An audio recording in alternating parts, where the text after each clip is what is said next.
Good morning, everybody. My name is Ferhan Mazher. Today is 30th November 2020, and the day is Monday. Right now, I am with the 10th Cambridge class, and today's the subject we are studying is Physics 5054. We are working on the chapter of the sound, and today we have set two targets, and one target is to learn about the bell jar experiment. That's the first target, and the second target is about the reflection of the sound wave. So, you know that the sound waves are basically um, longitudinal waves. The sound, when it travels in the air, it is it travels by the longitudinal waves. Longitudinal waves are the waves which have compressions and rarefactions. It comprises of compressions and the rarefactions, and the particles of the medium, they vibrate parallel to the direction of the wave. Longitudinal waves. We also call them compressional waves. So longitudinal waves, the sound waves are longitudinal waves and they are mechanical waves. They require medium to travel from one place to another place. When I talk to you, for example, if we are sitting face to face, when I talk to you, the sound is produced, the source of the sound is me, and your ears are the receiver. So the sound travels from here to your ear, and the medium is air. The air is the medium through which the longitudinal wave is traveling, through which the compressional wave is traveling, through which the sound wave is traveling. For the propagation or for the traveling or for the movement of the sound wave, the medium is a must. If there is no medium, the sound waves cannot travel. So when I talk and you hear, the air is the medium. If the medium is present, the sound waves can travel. If the medium is not present, there is vacuum, the sound wave cannot travel. For example, if we are in space and if I will be speaking, the sound waves cannot reach to you. For example, you might have heard that outer space, on the stars, on the sun, lot of explosions are happening. Lot of explosions are taking place on stars and other planets and on our own sun, but we cannot hear their sound. We cannot hear the bang of those explosions. The reason is because the sound waves, they require medium to travel from one place to another place. If there is no medium present between the source of the sound and the receiver of the sound, if there is vacuum between the source and the receiver, the sound waves cannot travel in the vacuum. For example, when you put your ear on a railway track and you are able to hear the sound produced by the rail railway, by the rail engine, the sound waves are traveling in the tracks. The track is the medium. For example, if a red Indian, when he put, or a cowboy put his ear on the ground and he can hear the sound of the hoofs of the wildebeest through the earth. By putting his ear on the earth, he can hear the sound of those hoofs when the wildebeest are coming towards him or going away from him. The earth is the medium. For the sound waves to travel, the medium is a must. If there will be no medium, the sound waves cannot travel. Those longitudinal waves, compressional waves, sound waves, they cannot travel. They require medium.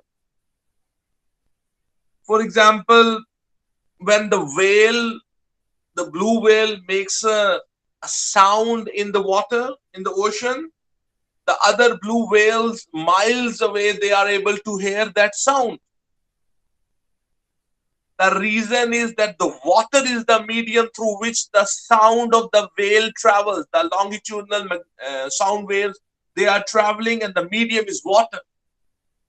If there is no water, there is vacuum between one whale and the other whale. If the whale will produce the sound, the other whale will not be able to hear it. The sound require medium. If there is no medium, the sound waves cannot travel. The medium can be a solid, the medium can be a liquid, the medium can be a gas. We can do an experiment in the lab and we can show this. And this experiment is very famous. It many times it has come in paper, and you have to write what equipment you need, and sometimes you have to describe this experiment. In this experiment, we take a bell jar. Bell jar, as on your screen you can see, the bell jar is a simple. Let me show you. Bell jar is a jar, a big jar, whose one end is open and is made of glass. It's transparent. You can see through it. So what we do, we take a bell jar, like in this diagram you can see, we have a bell jar, and in this small opening we have put a cork, and we have inserted two wires, and here we have an electric bell. The electric bell is hanging by wires, and we have put a cork there. And this bell is hanging with threads. It's not physically fixed with the side of the bell jar. It's hanging with threads. And we put it, the bell jar is put it on a table. Okay. Now, when you will press the button of the bell, you will be able to see that there is a small hammer which will be striking this gong. This metallic plate is called gong, G-O-N-G, gong. When you will close the switch, when you will press the switch of the electric bell, through this bell jar glass, you will be able to see that the hammer will start hammering on the gong. When the hammer will strike the gong, the sound of the bell you will be able to hear. Now,